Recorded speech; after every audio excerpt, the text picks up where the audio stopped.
Assalamualaikum warahmatullahi wabarakatuh. Ketemu lagi dengan saya, Dr. Billy Lazuardi dari Pengabdi Ilmu dan juga Labersen, gitu ya. Kita kali ini sarapan manajemennya terkait dengan keadilan organisasi, gitu ya.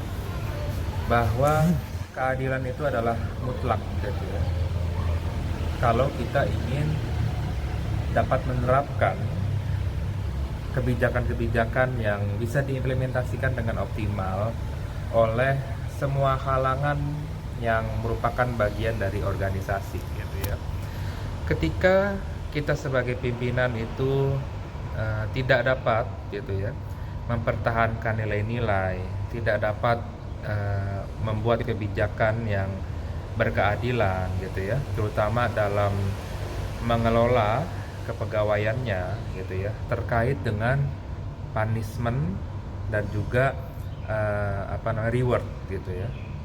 Ketika kita memberikan punishment yang tidak sesuai, gitu ya, tidak tepat, gitu ya, maka itu bisa menyebabkan adanya oknum-oknum, gitu ya, yang ketika karena kedekatan mungkin atau karena ada hal-hal lain, gitu ya, sehingga dia itu ibaratnya seperti kebal hukum, gitu ya.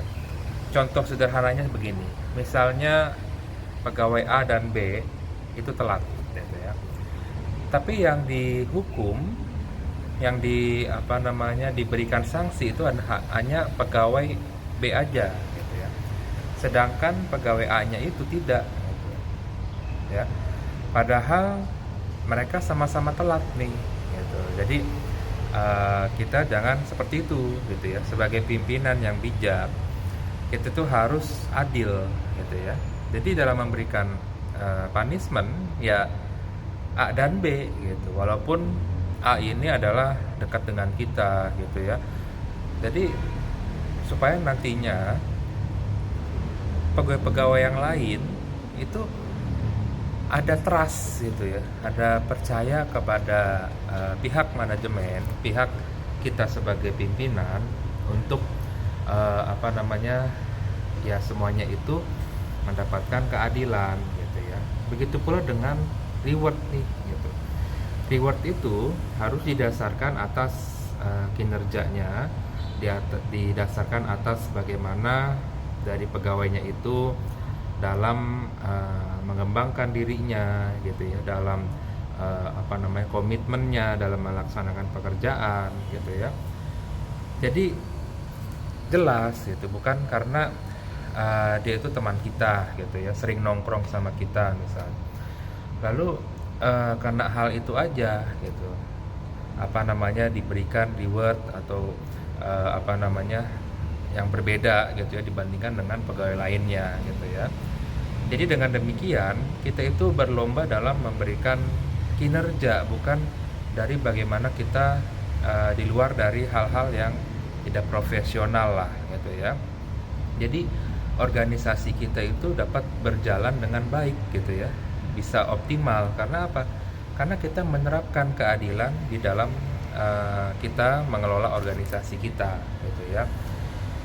Ketika keadilan itu diterapkan dengan baik, gitu ya, maka pegawai, pelaksana, kita sebagai pimpinan, gitu ya, dan setiap stakeholder yang ada di organisasi kita, semuanya itu menjadi lebih fokus dalam bekerja, gitu ya.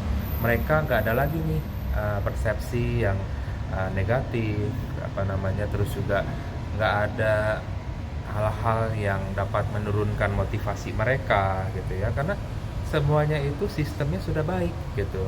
Jadi dengan kita dimulai dari pimpinan menerapkan kebijakan, itu bisa membuat sebuah sistem yang baik, gitu ya, yang bagus, gitu ya, menjadi cerminan bagaimana kita sebagai pimpinan mengelola, gitu ya, organisasi kita, gitu ya.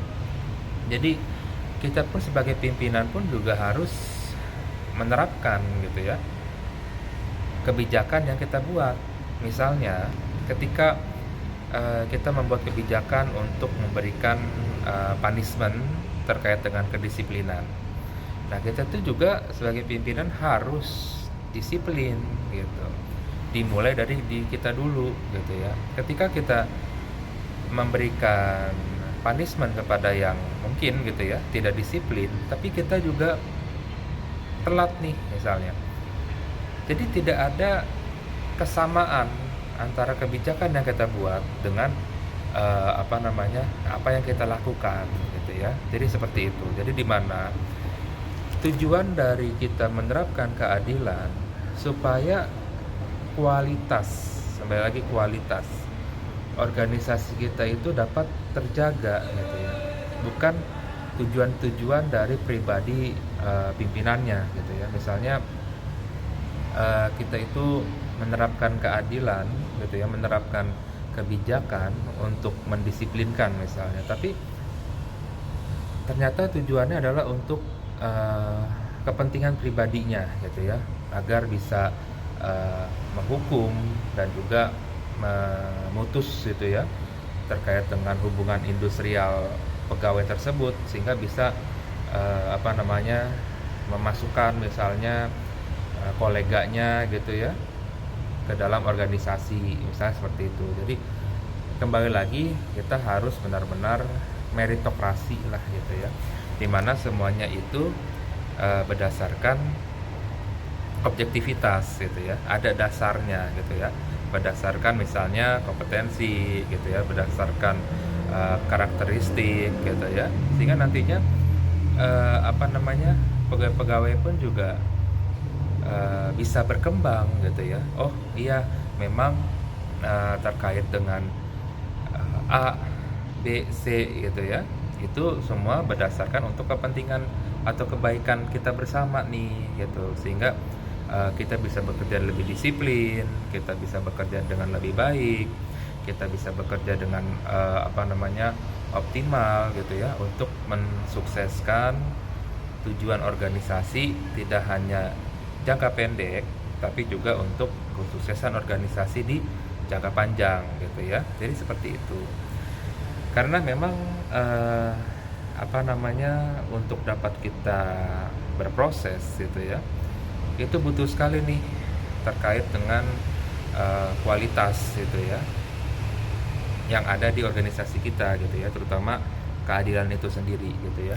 Untuk bisa mencapai adil itu memang banyak sekali nih faktor yang harus kita jaga gitu ya, dari integritas kita, dari konsistensi kita, dari bagaimana kita itu tidak melihat dari personnya, tapi juga dari apa yang dilakukannya gitu ya. Jadi seperti itu.